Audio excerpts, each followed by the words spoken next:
Welcome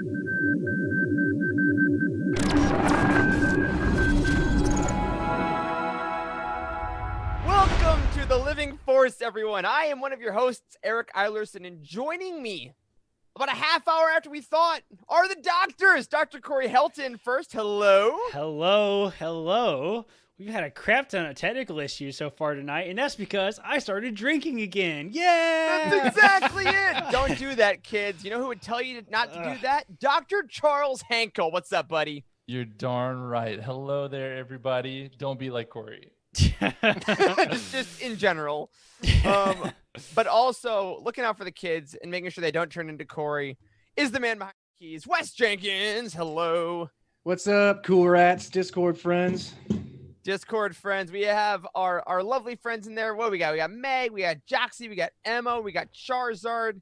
It's a great group. We're so excited to spend tonight with you talking all about Shadowfall. And if this is your first time joining us, welcome. You have just found one of the most inclusive and positive fan communities in the history of the galaxy. If you're new to reading Star Wars, you got to check out utini.com for reviews, reading guides, and everything you need to dive into and explore the Star Wars expanded universe. We have a vibrant online community, which you can join by heading over to utini.com/discord and a Patreon jam-packed with hours of extra content at patreon.com/utini. We host this live show on Twitch every Monday at 7 p.m.-ish Eastern Time, and the audio podcast is released on Thursdays for our patrons and Fridays on iTunes. Thanks for joining us, everyone. Here we go. All right, everyone. Big news this week from the Utini front. We launched our YouTube channel on Wednesday. Corey, what did we release? How did it go? Yes. So we've been talking a lot about launching YouTube for a long time. You guys have heard us talk about that here on the show even before. And really the reason for that is taking so long. Utini started in 2017. It's taken us like 3 years to really get this thing off the ground. The barrier to entry is just so huge with YouTube. To create good YouTube content, you really have to just put a lot of time and effort into cameras and sets and acting. You have to find the right people to be the people behind the camera. We put a ton of work into YouTube, and I'm so excited. I'm so pleased with how good it's turned out. I mean, geez, it looks really fantastic. And we launched YouTube officially last week. So if you haven't seen it already, go to YouTube, search for Utini, and you can find our channel. We launched with 2 videos, Canon versus Legends, like just kind of explaining the difference between the two. That's one of our most popular pieces of content. And also the Alphabet Squadron Shadowfall review. So on our YouTube channel, we are going to do book reviews. We're going to do full guides, kind of stuff that's similar to our website already. Emma and Jake so far have done really great content. Nathan's going to be putting out some good content soon there as well. But guys, I'm like super stoked about launching a YouTube channel. Yeah. It looks so good. I am blown away by the work everyone on that channel has done behind the scenes and in front of the camera. So stay tuned. We're going to talk a little later in the show about our stuff that's coming up next.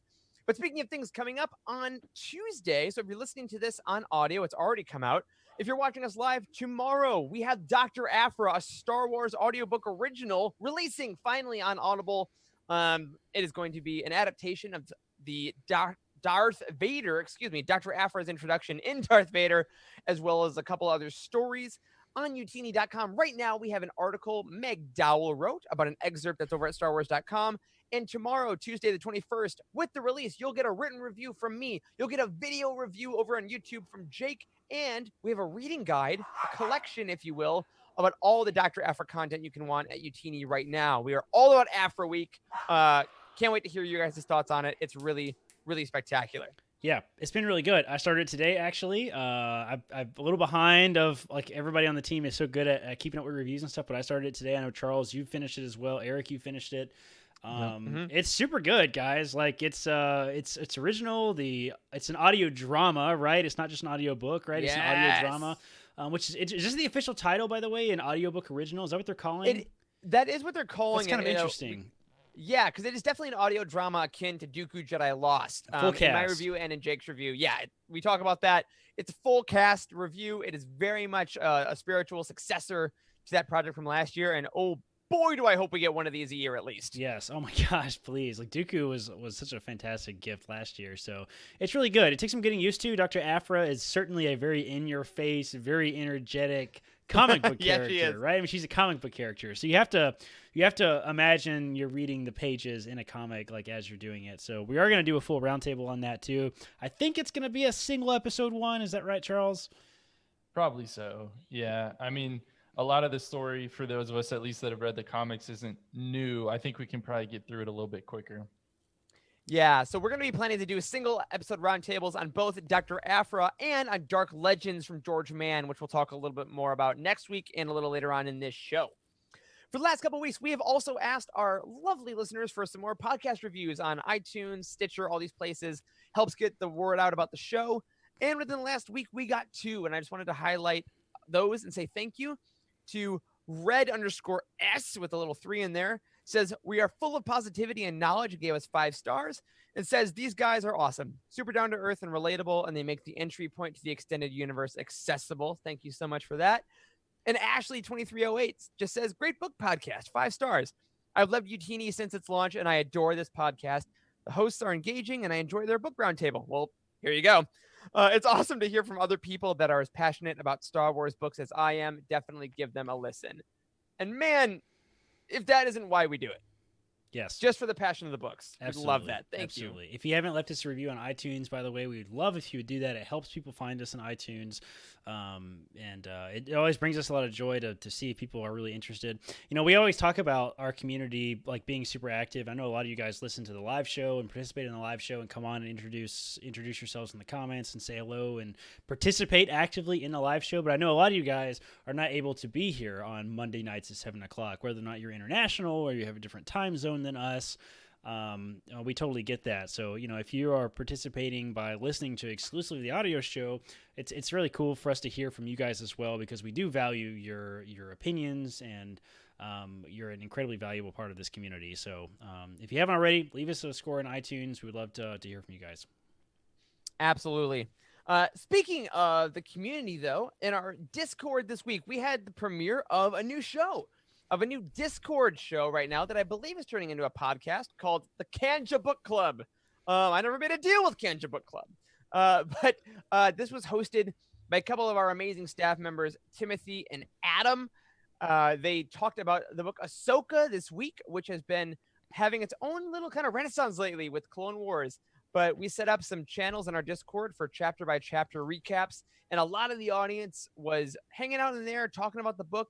And then Timothy and Adam hosted an audio show all about that. And it was really cool. Corey, can you tell us a little bit about kind of the future of this possible show? Are we going to be releasing this as an audio podcast for people later on? Is it just in Discord? Yes, let's talk about that really quick. So Kanja Book Club is an idea that we dreamed up a while back because we had some success for about a month or two there in Discord. So we did sort of a what do we call it? Like a read-along party or read party or something like that. Yeah. And we picked a book. I think it was Lost Stars, actually. And we kind of just had a Discord conversation. So Discord has been obviously a really positive, fun part of our community. So we figured we could kind of take it to the next level in Discord by doing like an audio show inside of Discord. So just like we're doing a live show here in Twitch, Kanja Book Club is going to be a live show in Discord. So you can jump into the audio channels and kind of listen along with the host. I think they're going to pull people from Patreon actually to come and guest star on the show occasionally, which would be pretty cool. And if you're a patron, you can get the recording of that show, even at the $5 tier Patreon. You can get the recording of that show. So they're going to pick one new book a month, go through. They're going to divide the number of chapters by 4 and cover, whatever number of chapters that is each week, whether that's 5, 10 chapters a week, discuss it, kind of like we do in a roundtable format, but spread over a month. So if you're looking to dive into some Star Wars books with a big group of people and literally like a book club, then Kanja Book Club is sort of the answer to that. So if you haven't already, go to utini.com/Discord, jump in our Discord and find that channel. And obviously, if you guys have any questions about that, you can hit us up in Discord as well. Absolutely. And if you want to get a head start, their book for August is going to be the heralded, the legendary, the highly rated on Utini, Revenge of the Sith novelization from Matthew Stover. So if you want to get a head start on that, go ahead, reread that. If you've read it before, you want to. If you never picked it up, now is the perfect time. And on this show coming up, looking ahead to the future, next week, we want to give you guys a heads up. Today is our first part of our Shadowfall Roundtable, which means next week is the second part of our Shadowfall Roundtable. So if you're listening on Thursday, Friday, you still got time to come in next Monday when we're going to finish up this roundtable. Patreon updates. Sure, I'm looking at Charles's face. Dude, I'm going to bust through these. We're going to have so much time to talk about this book. We got four new patrons this week. Dylan Irwin, who I don't know if he mentioned last week, but I want to make sure we talk about you, Dylan. Thank you so much. Rebecca Raven, thank you. And sentimentally, my mom and dad became patrons, guys. Cutest thing ever. That's fantastic. It's so great. I saw that come across my email or whatever. I get email updates when somebody becomes a patron, and it says something Irishson, and I'm just like, is this any relation to Eric? There's no way. I also feel kind of bad, Eric's mom and dad, because like Eric doesn't like directly get the money. Like technically Utini gets the money, but I have bought Eric. I'm the all powerful Senate, right? Yeah, use the royal we when you talk about yourself. The royal we, absolutely. I have made the decision to use Utini money to buy things for Eric, so it kind of goes to Eric. Is Eric paying for friends? That's Debatable. Right. That's right. Are we happy he's here? Absolutely. But regardless, Chris and Sally Allison are now part of our Alliance High Command, so their names will be read at the end of every show. So thanks, Mom and Dad. I love you guys. The support means a lot from an artist who gets a lot of rejection in real life. Moving on from that, for our patrons, your podcast feed should be pretty freaking full lately. Today, we released our second episode of Lightspeed Skipping, our absolutely insane off-the-walls random book reading podcast, which was a ton of fun. Legends Look Back released Wedge's Gamble last week, the second X-Wing book, which was great.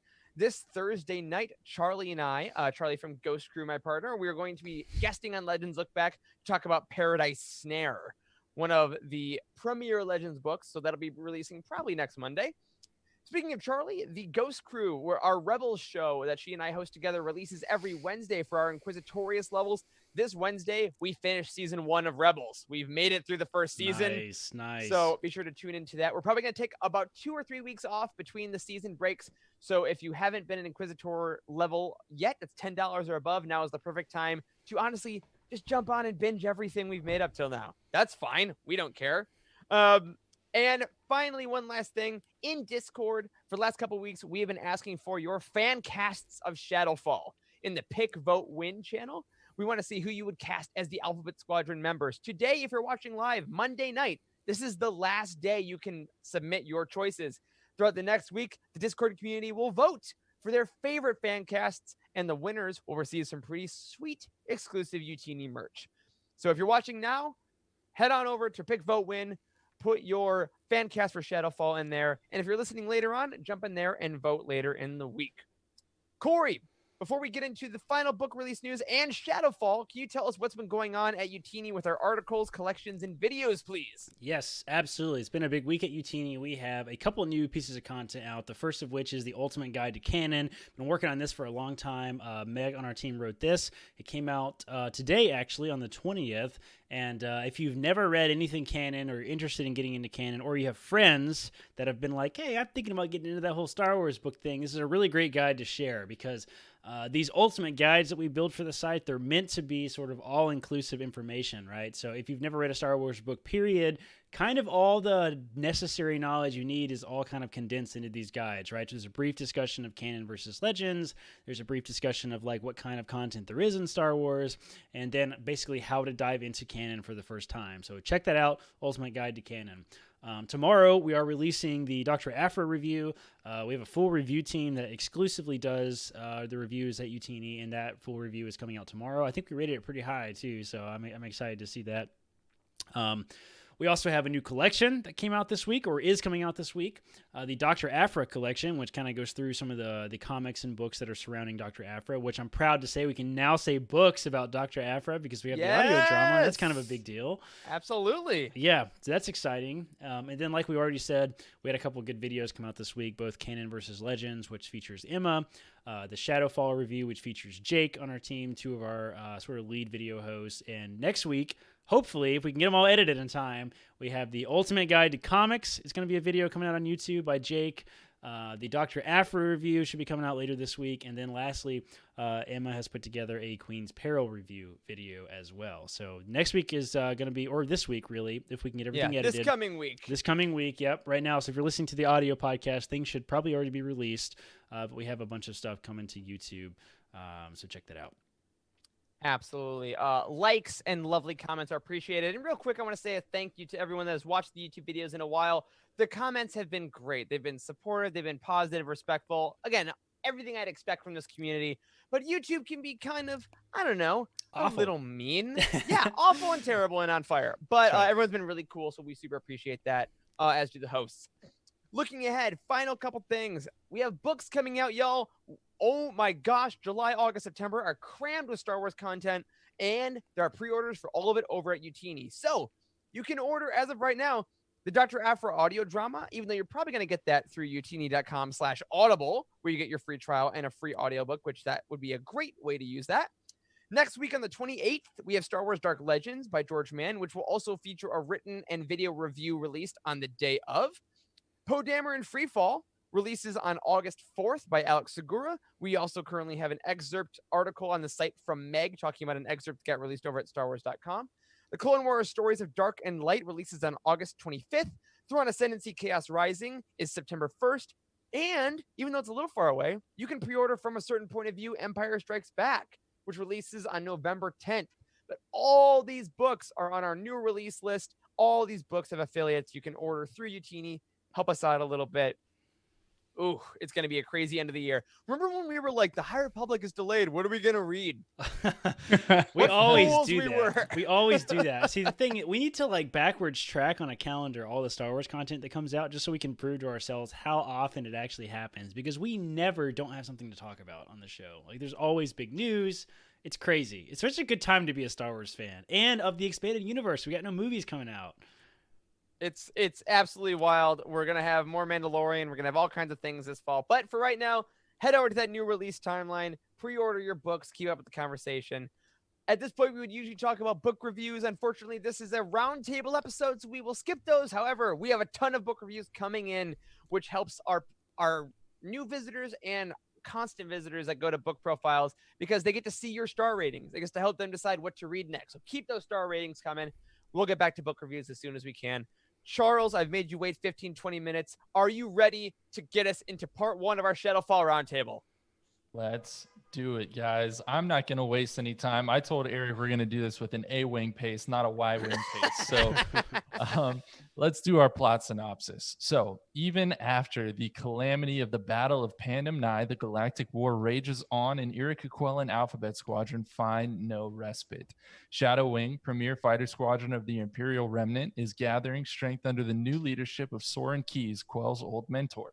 In the Cerberon system, Karen Aiden and his team of New Republic intelligence officers devise a plan to lure Shadow Wing out of hiding. However, upon Shadow Wing's arrival, things quickly unravel, leaving Alphabet Squadron shattered. Split up, wounded, and without a plan, Quell, Chas, Will, Nath, and Kairos must find a way to fight both the war and their own internal demons. The fate of Cerberon, the New Republic, and the entire galaxy depend on it. All right, guys, rate the book 1 to 10. Don't tell me why. We'll come back around at the end of the show. Oh, yes. Okay, I can go first this time. I actually am ready for once. Hey, I'm never miracles ready. Can't happen. I always have to think about it, so I actually just put some thought and research into this because I have opinions about this book, guys. I am going to give Alphabet Squadron Shadowfall a 7.5. Okay. All right. Eric. I am going to tell you my review in a second. I want to say hi to Cheryl, who just jumped into the chat. Hey, Cheryl. Cheryl, luckily we had half hour of technical problems, so you are right in time for the talk. All right, my review, I'm going to give this an 8.7. Ooh, high. I'm trying to be more responsible with my review scores, so don't hold that as a candle to my past ones. I'm trying to be better. Okay, and Wes, what do you think, buddy? Okay, I'm gonna give it. See, the thing is with any Star Wars book, I'm so grateful that I finished it. It automatically gets a high mark. But I'm gonna say 7.7. Okay. Okay. Like it. Charles, what about you? And I actually put a lot of thought into this as well, and I'm giving it an 8.5. Interesting. All right. Interesting. Yeah. So we don't usually do this actually on the show, but because I have the page pulled up in front of us, this is kind of an interesting point, a time to point out, like our official review by our review team at UTini, we don't ever talk about this for some reason, is an 8.7, right? So Mhm. Whoa! Yeah. I did not plan that. it's Legit did higher. not plan Yeah, it. it's a lot higher than I actually did- thought it was going to be. I did write that review, but that doesn't affect The score, that right? It doesn't right. affect my the rating scores. is Yeah, a lot of people write, yeah. or a lot of people's opinions go into the score at UTini, like 10 people basically. So like, Yeah. like we put a lot of thought and effort into the actual scores. But 8.7 is pretty high. That's the very good category in UTini.com. It's high. That's in Very high. it's an 81 for plot, a 93 for characters, 88 for originality, 86 for writing, and 88 for entertainment. So high 80s on everything, and characters is Yeah. high as well. So I'm not saying that I'm right, guys. The math is saying that I'm right. So Alphabet just gonna let that Squadron, lie. Alphabet Squadron was an 8.1 by the way. Okay. Oh, so cool. this actually fared better with our review team, and I can get behind that actually. So let's start talking about some of those characters that we spent so much time getting to know in Alphabet Squadron and got to pick right up within Shadowfall. So let's start with Erica Quell. And, just so you guys know, essentially, this entire book was like a dense tome of character development. So this is really going to be the Yes. meat of this discussion. And, each Alphabet Squadron member kind of had their own skeleton in their closet or their own issue that they had to deal with in this book that was really removed from the war. And I kind of referred to that in my own thought process as their like inner demon. So we're going to talk about Erica Quell and what her demon is. But let's talk about kind of her past for a quick minute, because a lot has happened with Erica Quell, and we need to catch up really fast to make sure we're all on the same page. Sure. All right. So basically, as a kid, wanted to join the rebellion because her friend told her it would be an awesome thing to do. So she actually ends up going to the Imperial Academy thinking she's going to leave, never does, becomes part of Shadow Wing. After doing some terrible things for them, is told by her mentor, Soren Keyes, to leave. And so she does and defects to the rebellion. And that's kind of where we met her for the beginning of this trilogy. And that kind of catches us up to the events here with Shadowfall once she is a commander of Alphabet Squadron. So the issue with that is that she has a secret that she had to be told to leave Shadowfall. Everyone in the rebellion thinks that she left of her own accord and tried to stop Operation Cinder and all these things, but none of that is actually true. So let's talk about that. Page 28, we get the quote, Keyes had ordered her to leave, and she had. She'd lacked the spine to argue. She'd lied to the New Republic about the circumstances of her defection, lied to her comrades about attempting to thwart the genocide on Necronus, lied to her superiors, and lied to herself. She'd found that as long as she clung to the fiction of Erica Quell, the righteous woman who'd been pushed too far and tried and failed to stop Operation Cinder, she could hunt down her friends with barely a twinge of remorse. So, Ooh. yeah, there's It's a some lot good there. writing. I mean, just like objectively speaking. Yeah, God it is. damn. There's a lot of it. There's a lot of it in this book. And, time and again, we see Quell kind of exhibit a lack of conscience for her own actions. We saw that for terrible things she did when she was part of Shadow Wing. And we see it still in this book. She basically says that she doesn't care that she's hunting down and killing her old squad mates. Do y'all find that noble because they're Shadow Wing, or do you think that she's sick? I don't know, I mean- man. I mean, like, Erica is the best and the worst character ever. Like, Ooh. yeah, I mean, Okay.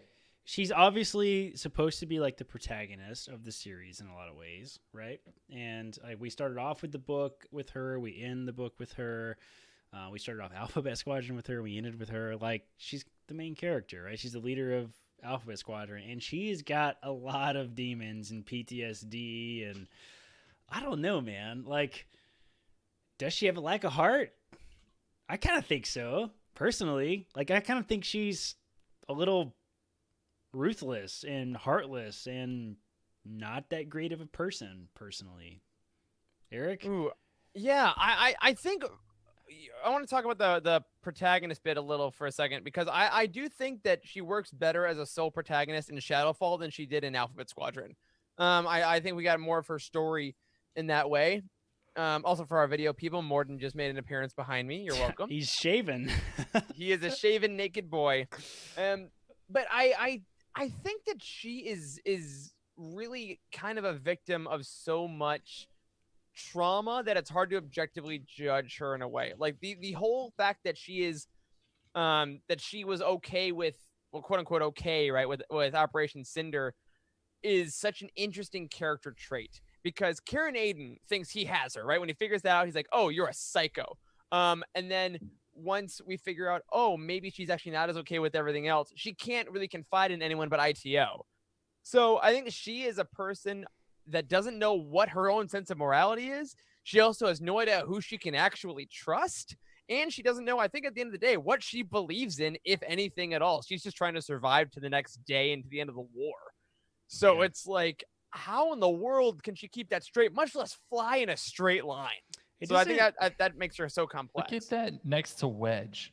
You know, when we look at like major commanders of these squadrons, like look at the different, like this is a broken human being who we just all agreed like doesn't even know what she stands for, and she's commanding an entire unit for the New Republic. If you stand for nothing, Quell, what will you fall for?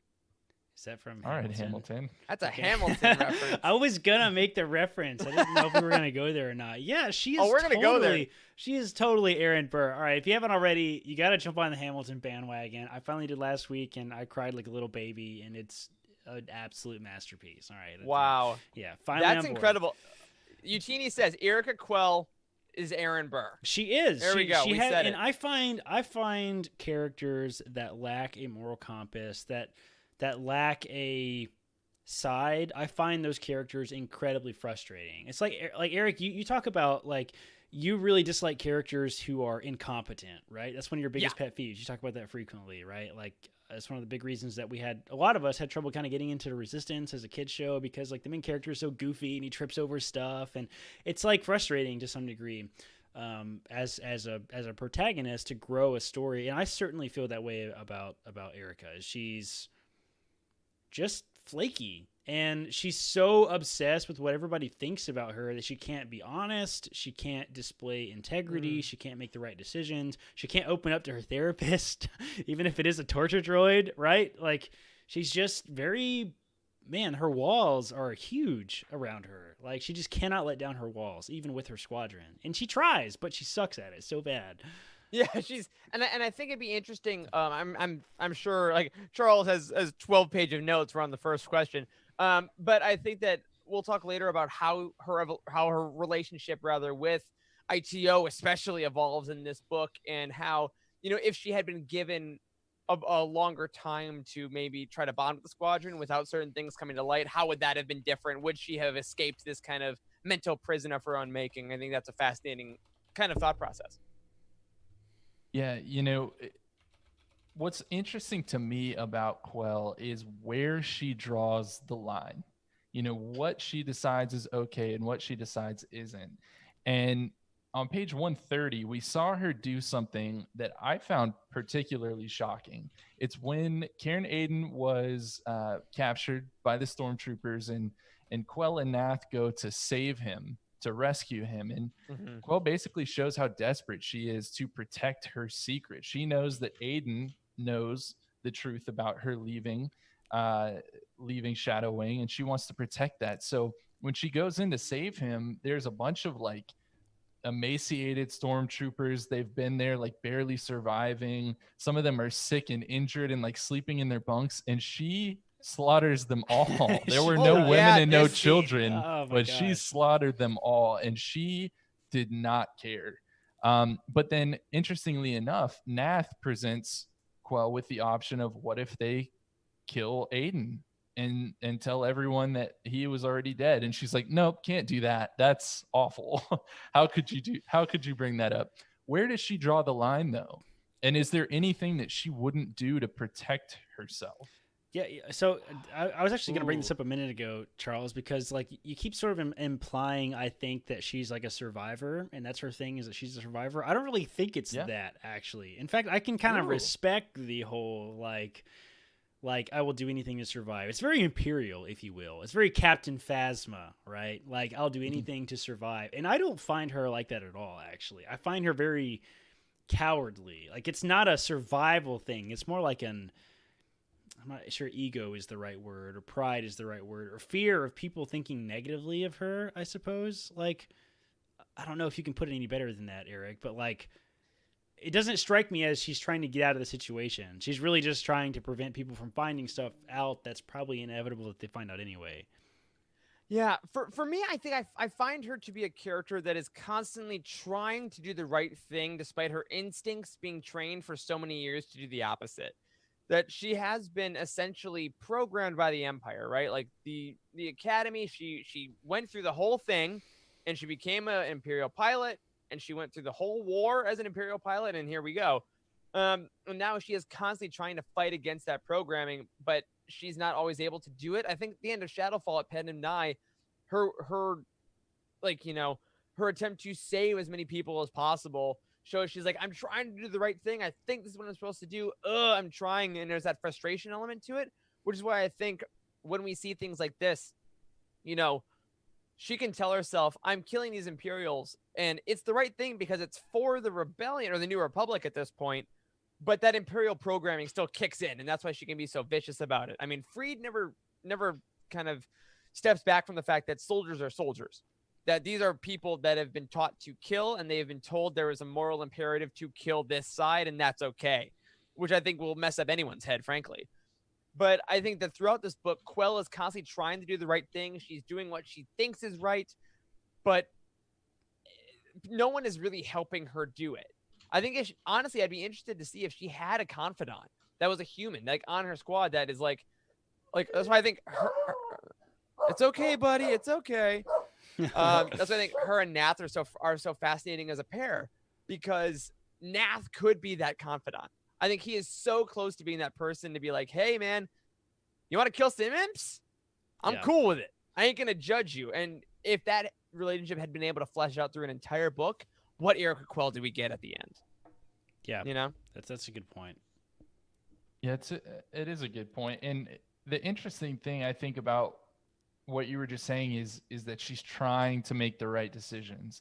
And there are moments for Quell where she very definitively makes a decision like, hey, I'm going to murder everyone that's in here guarding Aiden. And then there are moments where it seems like she can't decide which foot to step forward with. Yeah. And her history kind of supports that side of her, the sort of indecisive side. On page 316, Quell's talking to ITO about her past, and she says a lot of the things that we knew about her. But she says she saw the face of Nettie, recognized the crooked jawline of the girl who'd introduced her to the Rebel Alliance and whom she'd promised everything to. She joined the academy for Nettie. She'd just never gotten around to leaving. She couldn't count how many times she'd chosen to stay with the Empire, chosen not to walk away when she'd had the chance. The droid's humming rose an octave and oscillated weirdly. Why do you believe you made that same decision time and time again? Because, she said, and swallowed the next words. Because. Because what? The droid repeated. Later on, she does answer that question, and she straight up says, because I'm a coward. Ooh.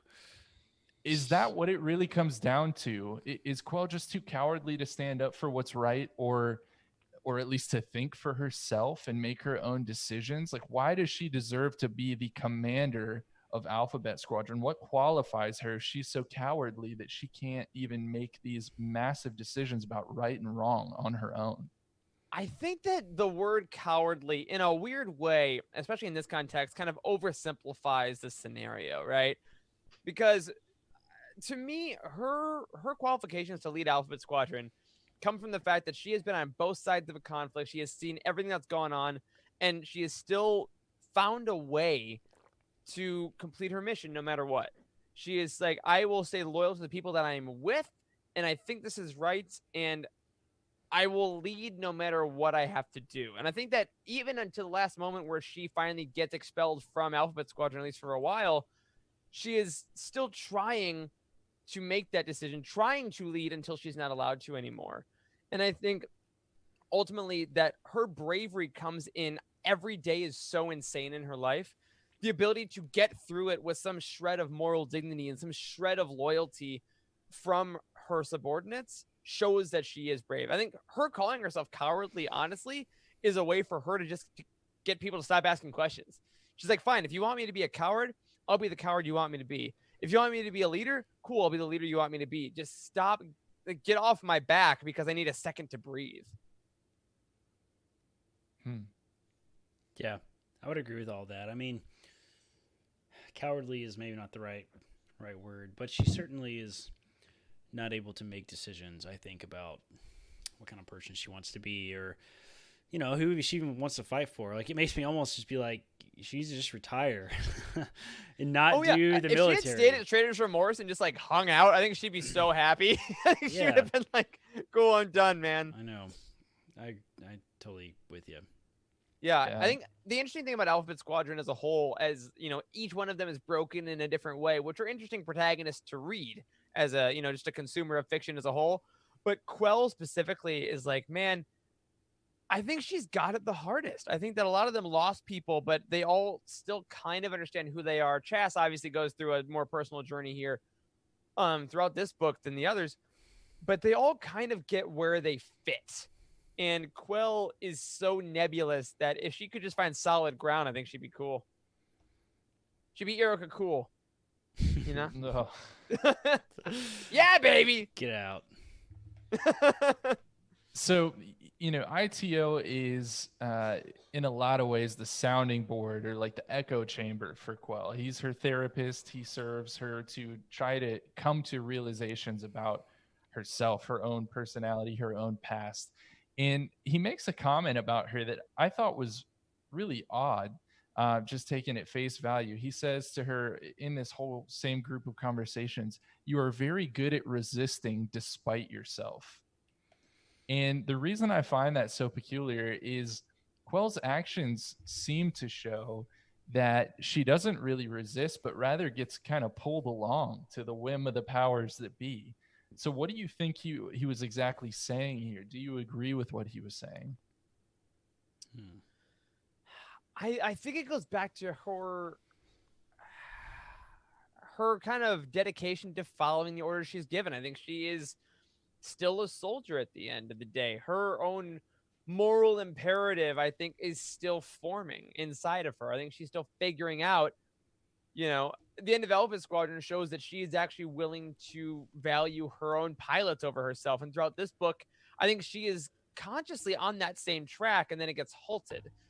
So I think her moral imperative, if it were fully formed and it had been built throughout the years of rebellion, maybe she's able to do a lot more stuff. But at this point, I think it cracks before it's fully formed and therefore kind of disintegrates prematurely.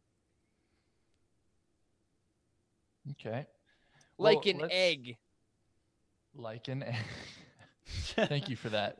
You're welcome. I had to add that visual. I didn't think you could understand it. What is that Master and Apprentice prophecy? Wasn't there something like the future cracks like an egg? Remember that last year? Claudia Gray wrote that? I have no memory. There was some of that weird, whatsoever. trippy stuff Yeah, in those. at our first ever roundtable, we talked about that future cracks like an egg thing for like an hour. That was and we also couldn't a figure it out. prophecy from like the Poe comics. You might be thinking about that too. But yeah, so the giant egg. Page 333, nothing to do with an egg. Quell has a final conversation with Karen Aiden. And we'll kind of come back to that for his own character. But Quell basically asks Aiden, how do you stand it knowing what you did? And he responds, I manage Eureka Quell. And the message, however insensitive it may seem at face value, because it basically is get your crap together, right, is that, we all have to forgive ourselves of our old wrongdoings and move on. So let's inspect what Quell does with that message from Aiden, with her experience with the temple guys, the temple. Yeah. Oh my God. Her, this temple, dude. Right. And in her conversation with Aiden is how she manages to open the temple. She has to basically re-experience all of her most significant past wrongdoings, all of the associated emotions, and then she has to manage. She has to literally stand up and move forward from those experiences, which is a beautiful thing that it was so figurative and literal. Let's stay away from conjecturing about the temple for just Sure. right now, because we're going to come to that later. But tell me what you thought about Quell's experience with it.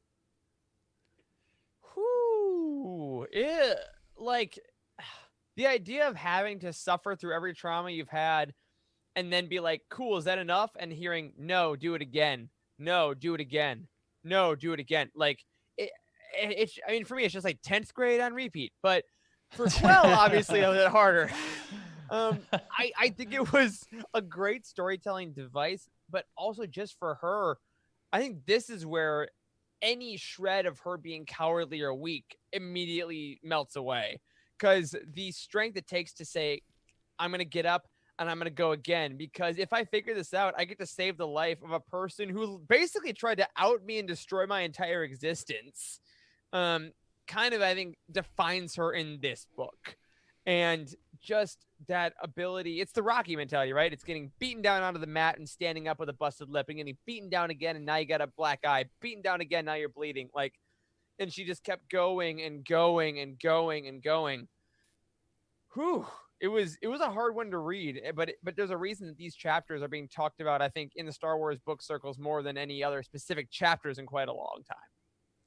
Yeah, I mean, I would certainly agree with all that stuff about her being not really cowardly. I mean, but it took forever for her to come past this. And that's the thing about her is like it takes a lot of energy and effort to make the right decision and to move past her fears and problems and trauma and PTSD and everything else. It just takes her a whole lot to get past that.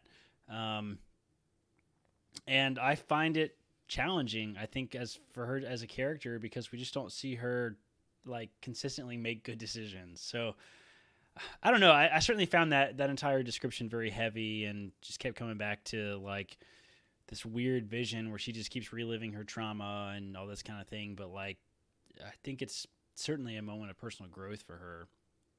But yeah, know, even and I want to add at the one more. end, like we're kind of come back to this, but like she still makes bad decisions at the very end. So I do want to say one more thing based on that, Corey. One last note on that part, because I know Charles, you said we'll get to that, the mythology of it, if you will, in a while.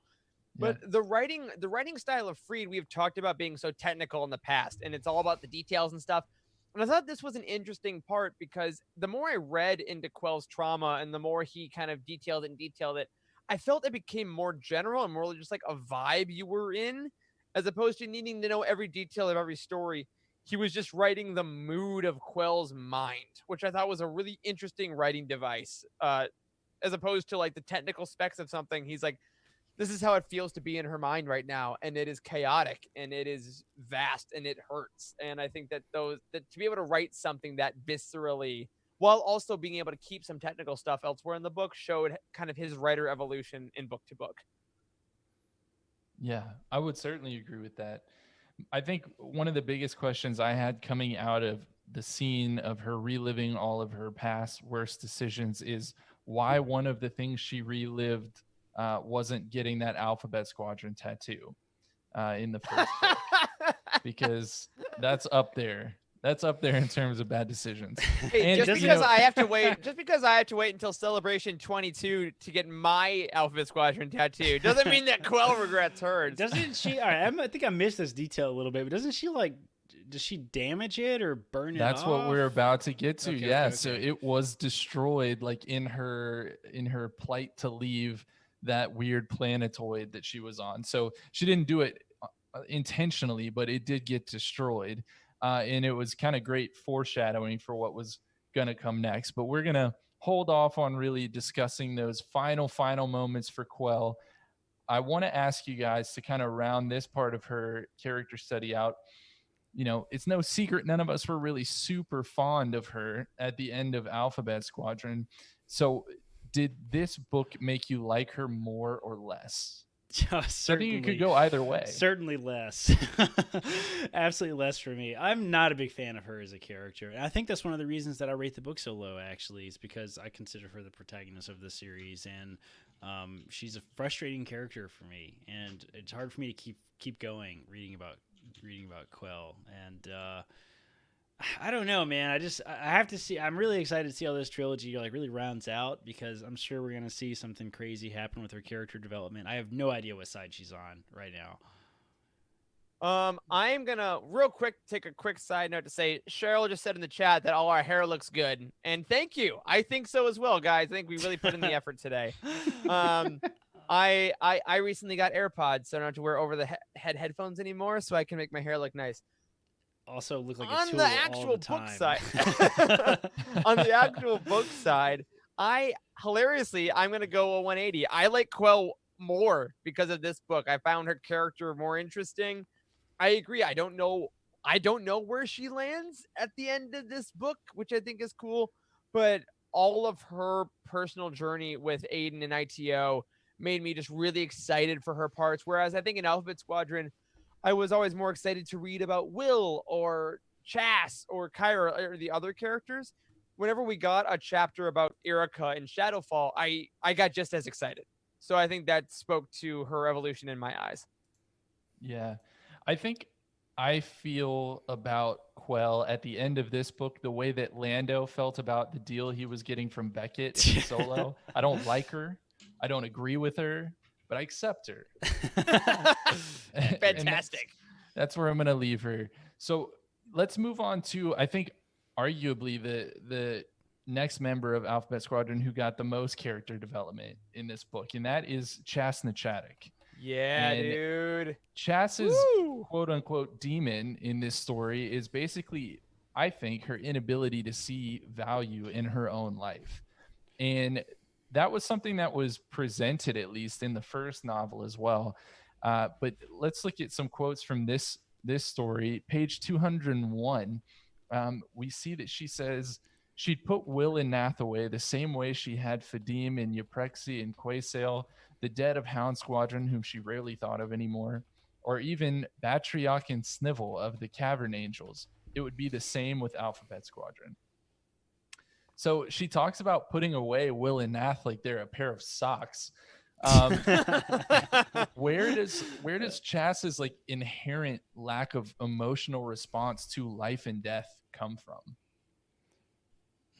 That's a good question. She's certainly got a checkered past of being in cults and all kinds of crazy stuff. So yeah, I said last week when we were hanging out with Alex that she was really one of my favorite characters of the series, and I think I still agree with that. Like, I find her. It's funny. I think it's funny that I find her so much less frustrating than I do Erica, because like she makes equally terrible decisions all the time. Like going into battle, like really hungover and like without any gas in the tank and all that kind of stuff is just ridiculous. But I don't know. I find her more entertaining. Like I don't know where her lack of emotional response comes from, because she hasn't like specifically referenced a ton of really horribly traumatic events in her life, has she? Well, and I think not I'm specific. gonna take that question though and kind of go to the very nature of the question, because I think actually Chas has a pretty deep respect for life and death, and she is constantly trying to pretend as though she does not. Because I think she has constantly been surrounded by people who die. And I think every time that's happened, it chips away at her, and she tries to rebuild that wall. She tries to mend those breaks. And I think each time she's a little less successful, which is why when she goes to see the cult in this book, which is just a wild turn for her journey to take, she's not quite as, ambivalent as she wants to be. I think she wants to just be like, oh, it's all stupid. Oh, these people are idiots. I'm going to take them for a score. But she can't quite let her mind stop the idea of, but what if they are a little right? Which is a cool way that she ends this book. But at the end of the day, I think that Chas has witnessed more of life than maybe anyone else in Alphabet Squadron. Like, raised basically in a cult, joining the military. She's always going to like bars and meeting people and doing all this crazy stuff. I think she's lived more life. So by that token, she's probably more afraid to lose that life, because she knows the vast, variety that the galaxy can present. So by that token, I think she would love for people to think that she doesn't care, but I think she might actually care the most. Okay. Well, I like that take on it. And let's just put some details to exactly what you guys are referencing for anyone who's listening. Just to remind you, we basically learned that when Chas was spending part of her childhood with her mom on Nar Shaddaa, that her mom became a member of a cult called the Inheritors of the Crystal. And they actually worshipped like I think they said it was like a counterfeit kyber crystal. Right. And so Chas then actually became a member of the cult, became a true believer in her own words, but then she ultimately chose to leave that lifestyle behind her. Now, in Shadowfall, obviously, she ends up, quote unquote, joining a new cult, and that was the Children of the Empty Sun. How do you two think that her history of losing her faith and her community affected her view of both the Children of the Empty Sun and, by extension, Alphabet Squadron? Basically, her communities. Hmm. Ooh. That's a good question. I certainly found this to be a bizarre turn of events, personally. That It she was. Yeah, that she ended up joining this, particularly after she had complained so much about like the cult thing in just the previous chapters. Um, I don't know. It's like, let me ask you guys this: do you think that she joined this for real, like seeking a sense of Nah. community? Because like No. I think initially it didn't really go into this very much when the chapters first started when she joined the cult, but like she referenced later on that she joined it to rescue what she suspected was a New Republic Yeah. person. But did she Yeah, know about that thought before she joined? She thought the other pilot. So when she was first captured and was in that weird sail barge Yeah, with the bald dude, she was like, "Might other people like be back at your compound?" And he was like, "Yeah, probably. Like we picked up some stragglers." Oh yeah, And yeah. she thought to herself, "So maybe they're New Republic people, and we can break out together." Turns out it was a Shadowfall pilot. It was Right. Cedia. Mm-hmm. Right.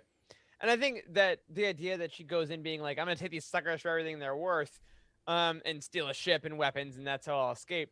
And I think that, I mean, she does end up doing that. I mean, she does get out, but I do think it's interesting that she can't escape the little conversations that she hears. I mean, she does see people that are having a good time, and she does see people that are taking this life legitimately.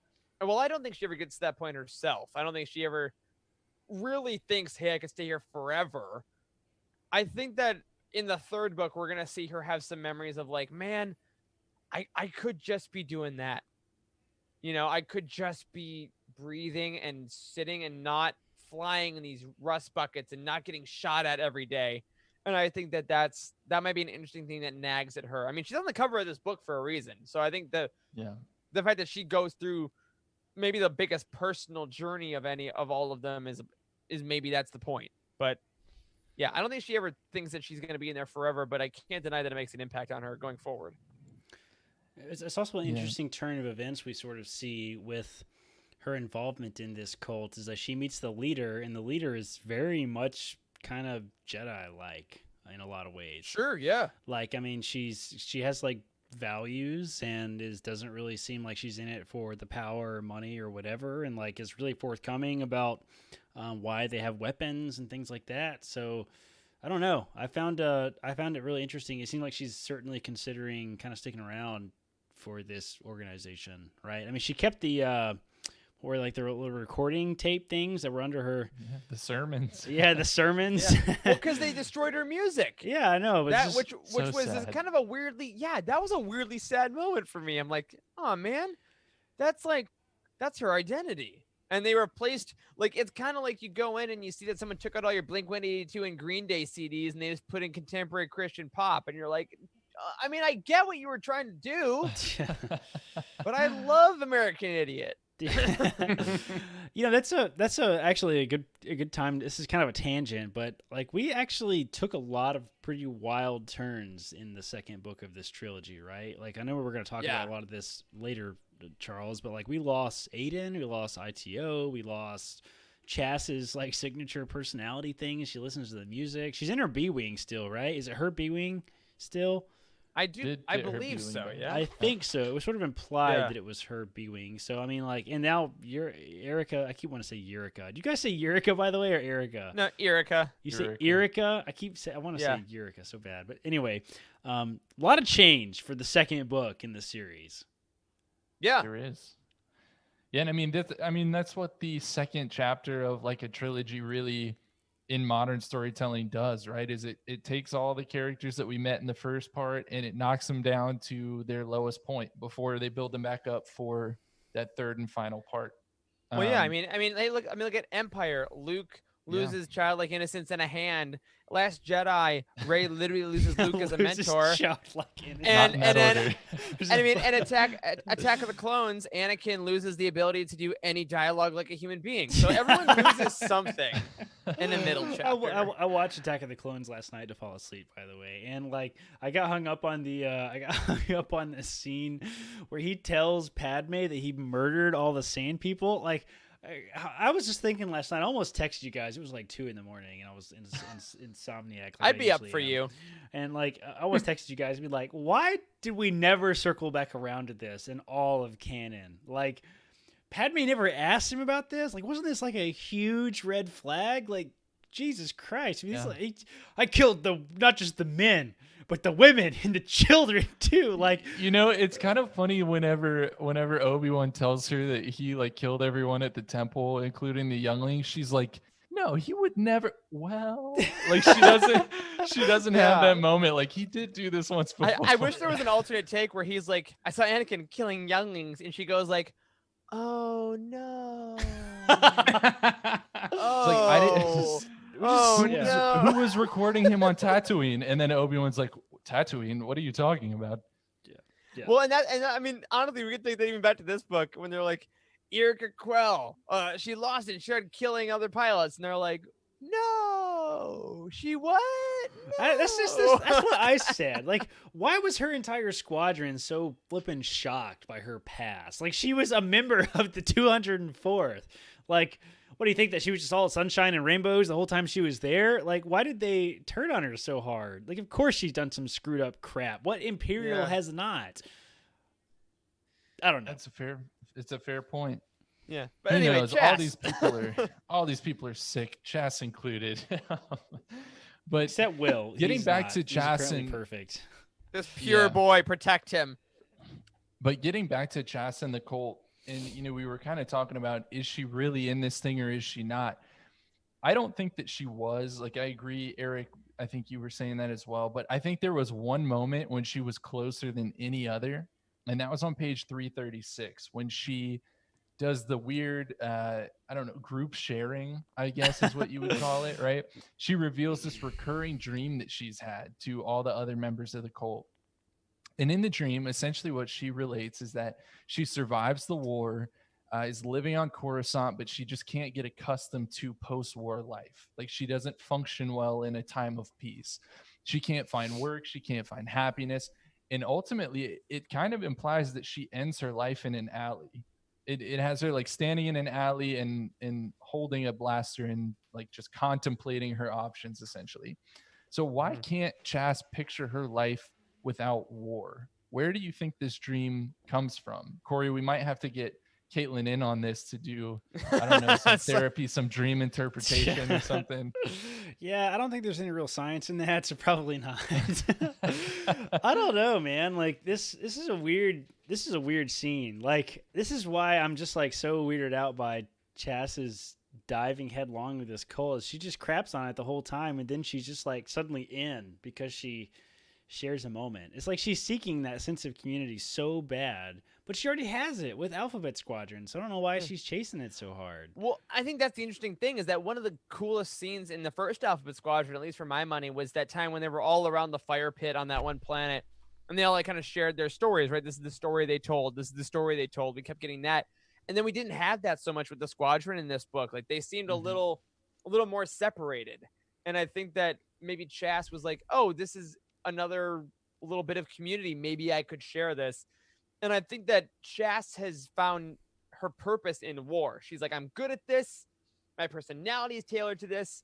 I fly all the time. If I die, I die. Blah. Like, she feels invincible. And I think the second that war is done, this story is telling her, well, then what's her identity then? Because she was a cult member for a while and she didn't want that. So she left it behind. Now she's been a warrior. And once that's gone, what's left? something brand new, something unknown, and I think that freaks her out. Yeah, she seemed to find something though. Something did change for her when she was there with the Children of the Empty Sun. Because when she left, she basically had a change of heart about a few things. And one major thing in particular that gets back to what I said that I consider her demon to be.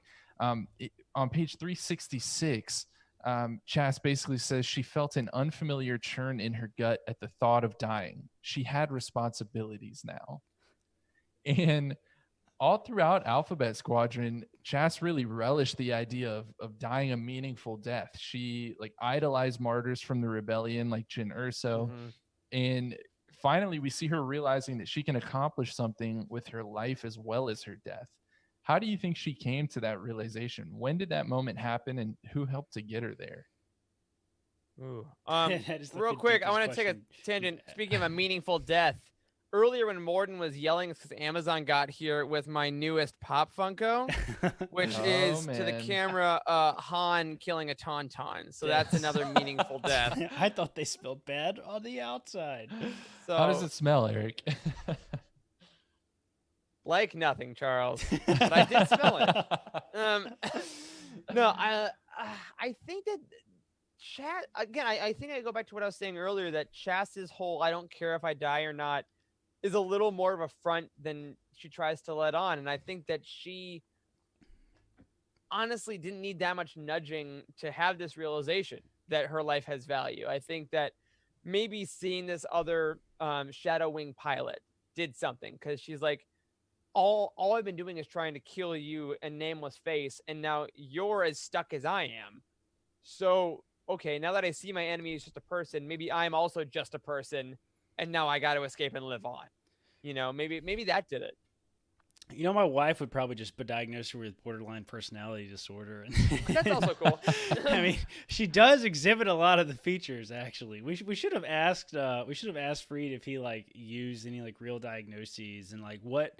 I mean, surely he had to do some research in like PTSD and stuff like that, like into designing these characters. Definitely. I mean, Yeah. because there's some really high level stuff in this, but like she does exhibit a lot of the qualities of that diagnosis, and that she like sort of threatens suicide a lot. Like she self sabotages all her relationships. Like I don't know, maybe she fits the personality disorder type a little bit to get medical.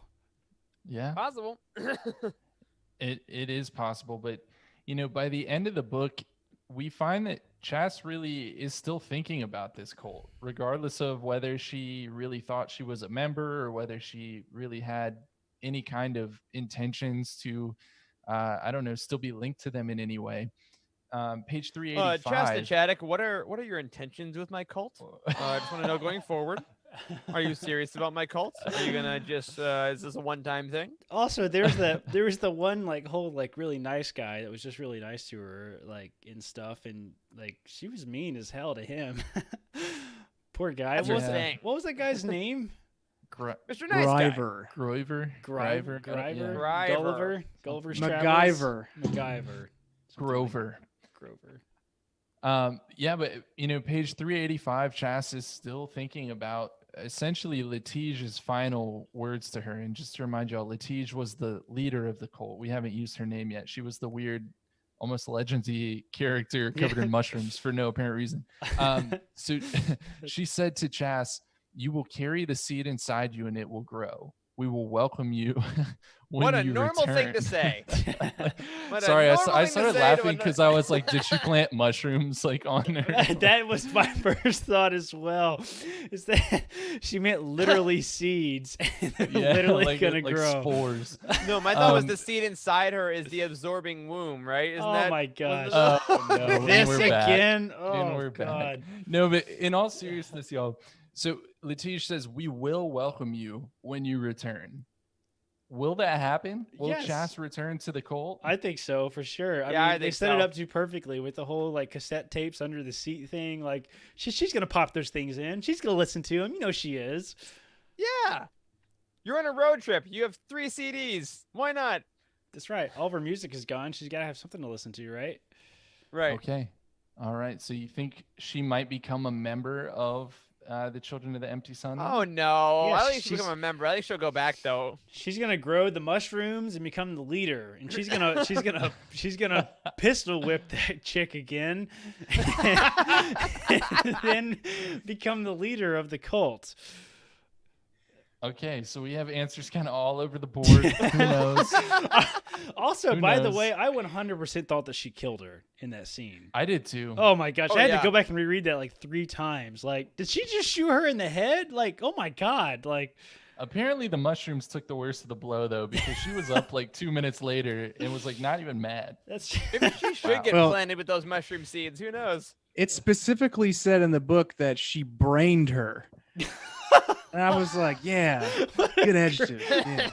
what a great word, man. She got brained. Brained. Oh gosh. Oh man. All right. Well, I don't know where else we could go with Chas from there. So No, I think we nailed it. we did. I think we Chas brained it. nailed that cult leader. What's her name? How do you pronounce it? I say Latige. I don't know how you Latige?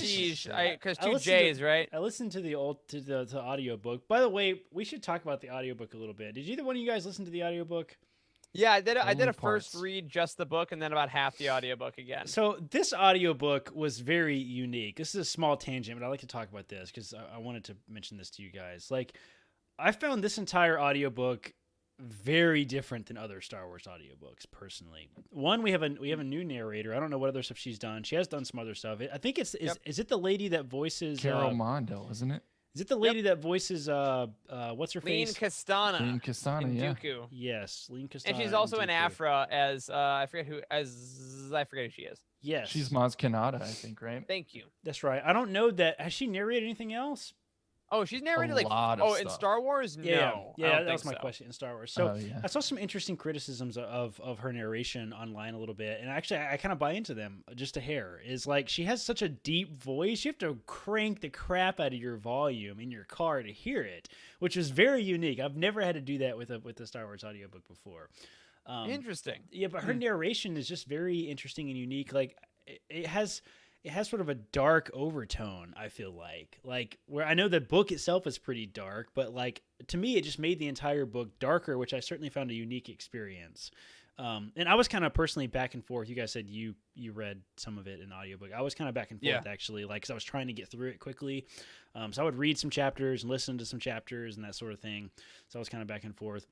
Also noticed that the music is all unique. Like there's a little bit of Star Wars music, but there's a little bit of like straight up Halo sounding music in there, which is like, Love that. yeah, during some of the fighter pilot scenes, it was like, all right, this is not Star Wars music. This is like original music. That was super interesting. Yeah. And some of the sound effects were different and unique. I don't know. It was just a different audiobook experience, I think, than I'm used to, and not in a negative way by any means. Yeah, I thought it was a really cool, unique experience, and I felt that this audiobook specifically had a lot more atmospheric sound as well. Like there was rarely a point where it was just narration. I mean, the production editing on this must have been insane. Yeah, there was Purely a lot with the amount of sound ship effects. noises. Yeah, the planetary atmosphere, especially with Irika and ITO on that planet, there was always something in the background, chatter. Like I am constantly in awe of Penguin Random House Audio, of their editors. Just I don't know how long it takes them to do all this stuff, but it is not insignificant. No, it has to be a lot for sure. Yeah, two points on that just really quickly. One, I love the original music. You know, I hope that we're getting closer and closer to them having like a full soundtrack just for a novel, just for an audio drama. Like, Let's it'd be hope, so man. cool That to would be do that fun. again. That'd be super And the fun. other thing is, this type of book for me in particular is not one I can listen to. Like, I have to read this because it's so dense and so technical, like we talked about. I space out too easily with the audiobooks, and it would be a whole chapter later, and I would just be like, wait, what just happened? Like, Yeah. there's too much there. I definitely So- found that to be the case. And like the first couple chapters, I actually listened to the first probably 5 chapters exclusively audiobook. That's how I got started. That's when I texted you guys, and I was like, I am struggling to get through this book. Like, it's just so dense, and It was so funny when we interviewed Freed. We even talked about this last week with Alex. Like, he was like, "Really? I'm a technical writer? I didn't notice that." I'm like, "Bro, you are so technical. Like, if you zone out, like Charles, I'm like you, where I kind of zone in and out when I'm reading too. I think that's one of the problems. Like when I speed read, is like I kind of zone in and out a lot too. Is like if you stop paying attention for 10 seconds." Like the plot can just suddenly change, and it's just suddenly you're on a new planet, new characters, and it's just like, man, this is moving so quick. My wife actually pointed out that it's a lot like the Luceno books, is that the plots are so complex and convoluted, and the dialogue is very complex, and how things kind of come about is very just complicated, and it makes for interesting reading, very technical reading, but interesting reading. It certainly probably has I don't think I would ever recommend Alphabet Squadron very high up in the first books you should read category personally. Yeah. I'd agree. And I also feel like, especially with Shadowfall, even more than Alphabet Squadron, I think I read it. I'm like, that was pretty good. And then a week later, I'm like, oh yeah, that was good. Like it hits you on the second thought. You have to pass. reflect on it, certainly. Yeah, And which I is think, why we do these. yes, It's almost like a exactly. movie. I mean, we've talked about how the first time you go see one of the new Saga films, like it's one experience, and then you have to go see it again to process it. Yeah. It's like there's that much detail in these books. Right. So, all right, let's talk about the next character. I know Eric is dying to talk about this guy, and he Do could it. never wait until next week. So let's talk about Will Lark. Let's do it. And Will's demon, which is that he is a pacifist fighting a war. So throughout this novel, we see Will struggling with really wanting to relate to and make peace with his enemies. And it all seems to stem from that conversation that he had in the Oradal cluster back in Alphabet Squadron with Blink from Shadowwing. And repeatedly throughout this book, we see him thinking about that conversation and thinking about what Blink is up to. Blink 182. And he even love tries that. to communicate with Blink. What do you all think is the appeal there? Is it really anything to do with Blink or even Shadowfall, or is it just about Will's idea of his enemy? I don't. Who is Blink, by the way? It was just one of the I don't think we know specifically don't which know? Shadowwing pilot it was, but it Yeah, was it's just one of the pilots. Yeah, okay. one of the TIE pilots. I kept waiting for Blink to show up because there was that weird scene that had, I think, like 2 or 3 follow-up points on, where that one pilot was like, one of the Alphabet Squadron pilots tried to communicate with us, and he thinks he knows Blink, and I have an idea. And the chapter ended. You remember that? And then Yeah, someone does say then that. somebody, maybe was it Cedia, maybe somebody ended up talking to him and telling him that this is the 204th or whatever. And then I think he mentioned it later on too, that somebody tried to contact him, and that's how I knew.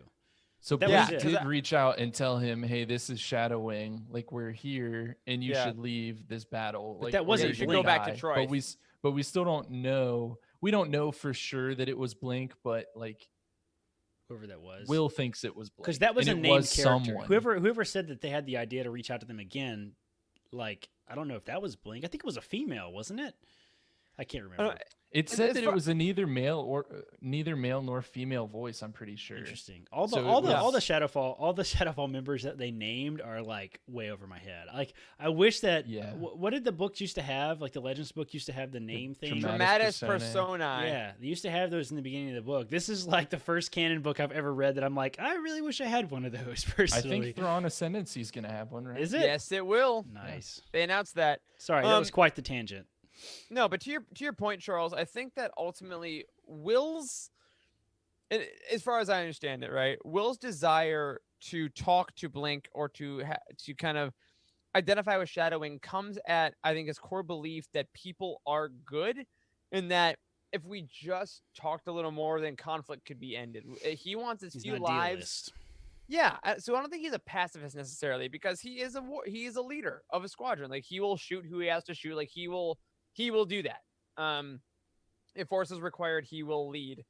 But I think that at the end of the day, he says every life saved is valuable, regardless of whether it's New Republic or Imperial.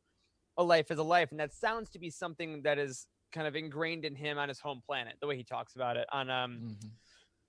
oh, not Pisana, but something like that. I forgot the name of it. Oh, now I'm blanking on it. And home, right? Home. But I think that his home planet, like they seem to be very much about the value of life. I mean, they fly on living beings and they work together. And I think that he thinks if I can kind of take that philosophy and attribute it to the New Republic military, then maybe that'll bleed into the rest of the Imperials, and then they won't have to die. We won't have to die, and then we can actually build up some new actual new government, some actual new worlds, and at the end of the day, he'll finally be able to go home again, which I think is what he wants. Mm-hmm. Yeah. Corey, do you have any thoughts on why Will is so obsessed with talking to Blink? I don't know. I've kind of I haven't reflected on this question. I have asked this question a lot. I think I was kind of what I was getting at with like who is Blink, and I haven't really reflected on this enough to have a profound enough answers. But I think it is a deep reason. Like it's like a deeply rooted idealistic reason. Like almost he doesn't want to fight his enemy because he is kind of pacifist like, although I don't know if I'd really quite use the word pacifist because he is, here and fighting this war and stuff. So I don't know.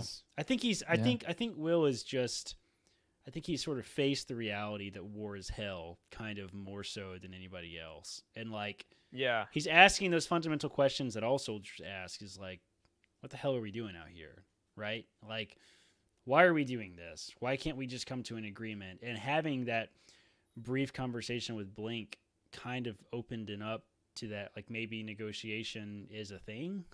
Maybe we can do this, kind of like Princess Leia, right? Like, yeah, right. So I don't know.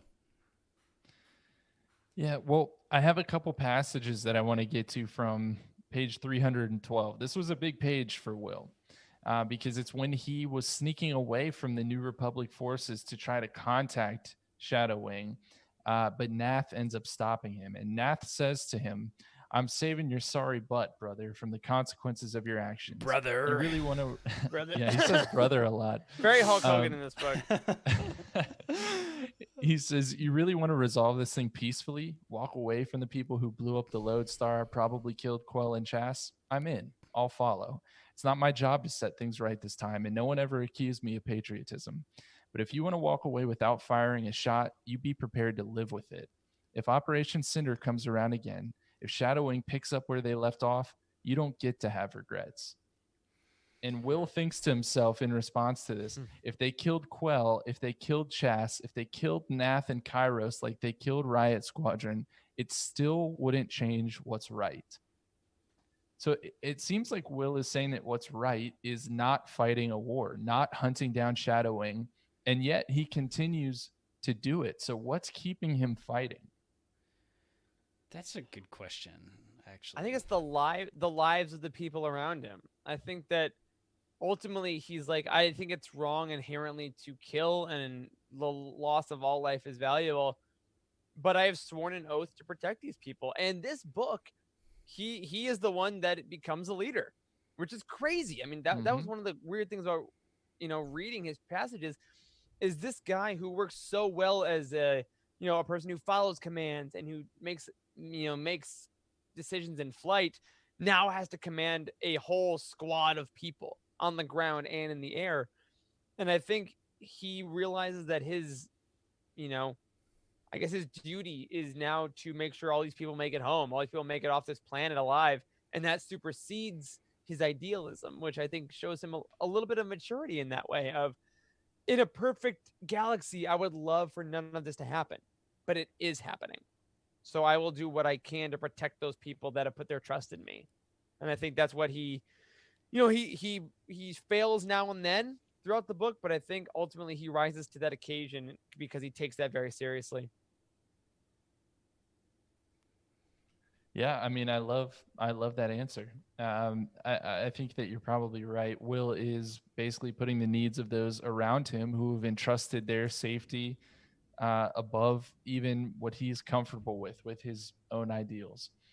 One interesting point that I think got brought up by Nath, again, because Nath really does serve well as kind of a mirror for Will in this book. But on page 218,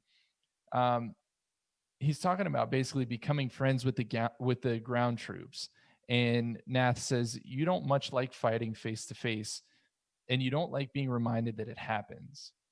Hmm. And Will doesn't deny this at all, but he seems to be a lot more comfortable with the idea of piloting a starfighter and having these space battles. Do you find it hypocritical at all that he's okay with being a starfighter pilot, but not even being able to handle a discussion about hand-to-hand combat without having to walk away? Ooh, it certainly sort of points out the hypocrisy, as you say, of of war and leadership, and certainly the type of trauma that different types of soldiers experience is different, right? And it's easy to drop bombs and never see the consequences of your actions and those types of things. Like, you guys have heard me talk a lot about like there's a lot of discussion about this from people who were bombers and pilots in World War II. Like, I've read a lot of those World War II books. Like, I'm always coming back to this. My understanding Yeah. of war is from books like that. And you see that a lot. Like, there's a lot of philosophical discussion of, like, what are we doing? Like, we burn entire cities, and you see the reports that we've killed hundreds of thousands of people, basically, and like dealing with the consequences of this almost intangible cost of war. Like, they're never on the ground, right? So I certainly think it's a little hypocritical of Will to sort of even try to reach out to Blink, if that's who he was trying to contact, and maybe try to turn this. He certainly could have made it worse for the people on the ground, I guess, is what I'm trying to say. Yeah, and I think that actually Emma in the chat makes a really great point. I was just about to make. She says shooting down a ship is much different than killing a person face to face. It's easy to pretend that ships don't have people in them, and I think that is a Oh, very key thing. absolutely. Of like, I blew up a ship, or like you're saying, Corey, like we dropped a bomb on a town, which Right. are things, which are objects. Now we can logically understand that a pilot is flying a plane, or there are people in those buildings, but the psychology of a soldier, the psychology of a pilot, I think that's how you go to bed at night. Is I completed this mission and how many ships were lost versus if I'm in hand to hand combat, especially like even without a gun, like if you're with a knife or fists, like the amount of aggression and disregard for the value of human life it takes to physically kill someone or physically hurt someone is pretty intense. Um, so for Will especially to get back to the character, I think that he can definitely rationalize, okay, my ship is a being that I have a relationship with. We are flying, we are destroying these other machines. Whereas if I have to take on someone else with my hands, that means Will Lark is harming the life of a person. And that's a whole different psychological ballgame. It's funny though. I think it's a great point that you bring up that he even talks to his own ship like it's a living being. So he's almost Right. elevating inanimate objects and then acting as if, people in other ships who are just as much a person as him and less a person than his own ship that he has such a great relationship with don't even exist. I think Will would be horrified to be presented with the number of people that he's killed during this war. Without a doubt. Without a doubt. I personally actually hope we see that, and that's a key part of his character arc. Is in the next book, he's forced to be without a ship and deal with the reality of war, like on the ground. I think that would be a very unique perspective for him. Like, have you guys seen Saving Private Ryan? Mhm. Yeah. Yeah, okay. So Upham's character arc, right? Like the translator guy, like he's kind of cowardly throughout the movie, and at the end he has to face the reality that like there is a war going on, and he shoots that guy that like was the prisoner from earlier in the movie. You remember that?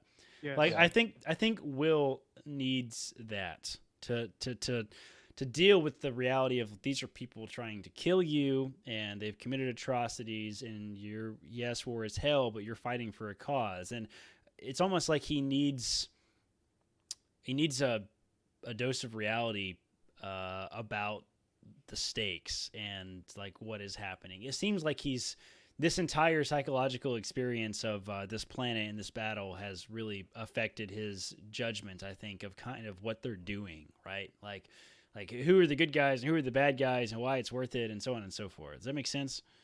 It does. Yeah, totally. Yeah. Yeah. So, despite the fact that that Will is struggling with his role in this war, he somehow finds himself a commander of his own starfighter squadron. So, Eric, you referenced this earlier. It's almost as if Alexander Freed, friend of the show, was listening to us way back when we made our starfighter squadrons, because Exactly. a lot of us put Will in a very high-ranking position, and now he is a commander. So, how did Will do as a commander? And where did you see his strengths and his weaknesses in that role? He did all right. I think overall, I think his strength was definitely caring for his people and making sure that he never acted too rashly with them. Mhm. I think that is, I think when we see people who are new in command, it goes one way or the other, right?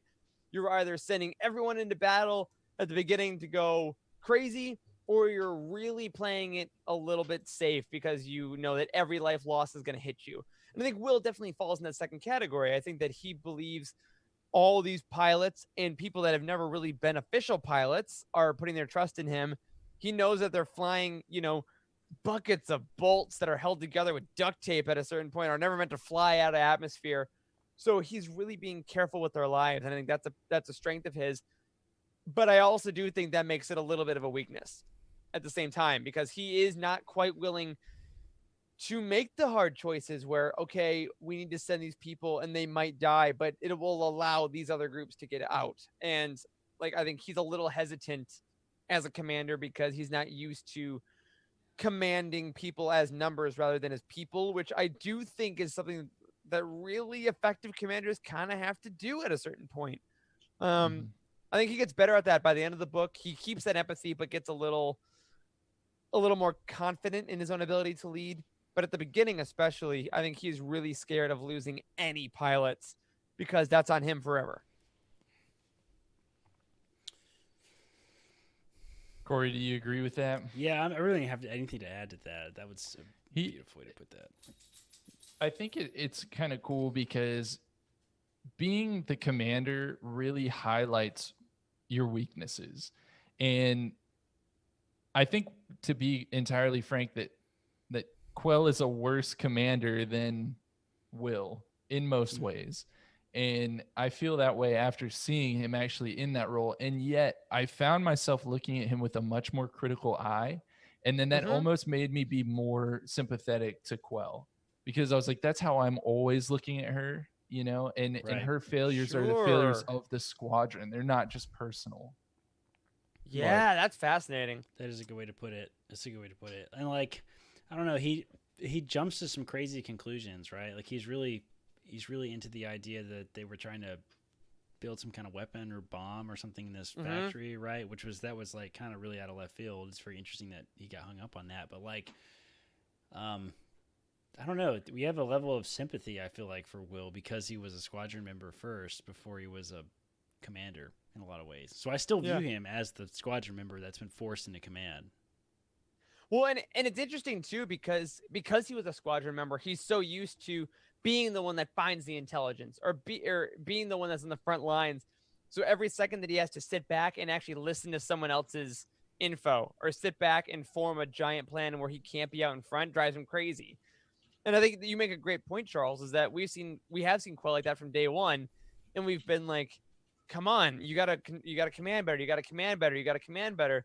But because Freed did a great job of setting up empathy for Will through both of these books, frankly, but mostly in the first one, by the time he gets to command, we already love him and we already want him to succeed. So we're willing to give him a little more leeway, if you will. Right. Absolutely. And at the end of this book, we see Will kind of circle back to where he was at the beginning. And he's once again thinking about if he should reach out to Blink, if he should contact Blink. But he stops himself this time rather than someone else having to do it. And he decides that he doesn't need guidance from Blink or anyone else from Shadow Wing or even from General Syndulla, but rather that he wants guidance from his elders back home, capital Yeah. H, which I now recall is Polinius. Polinius, thank you. He again states his intent to return home. In the first roundtable for Alphabet Squadron, we discussed, is this guy ever going to get home? Because it seems like they're setting him up to never make it back there by repeatedly voicing the fact that that's all he wants in this time of war is to go back home. Do you guys think that he will make it back home after the events of Shadowfall? Hilariously, during our first round table, I said I thought home was going to be destroyed in the second book. I thought that was going to be, it was going to be cindered and things, and he would have to deal with that. Cindered. But I do honestly think, even though this book was dark, I think he will. I think that he will survive the third book now, learn all these things, and take that information back home to help them join the greater galaxy in a bigger way. I just got a feeling. Corey? That's really hard to say, man. Like, I don't remember what I said about in Alphabet Squadron if I thought he was going to make it home. Now, seeing how they can kill off major characters, I don't know, man. I don't know. Whenever an author kills off major characters, I'm always like, I have no idea what's going to happen. And that's awesome. So I don't know. Yeah. Who knows? They could all go down in the third one. What if every single member just blows up? It'd be crazy. It could be Rogue Squadron 2.0 or Rogue One 2.0 rather. We don't know. No question. So I kind of feel like he's not going to make it back.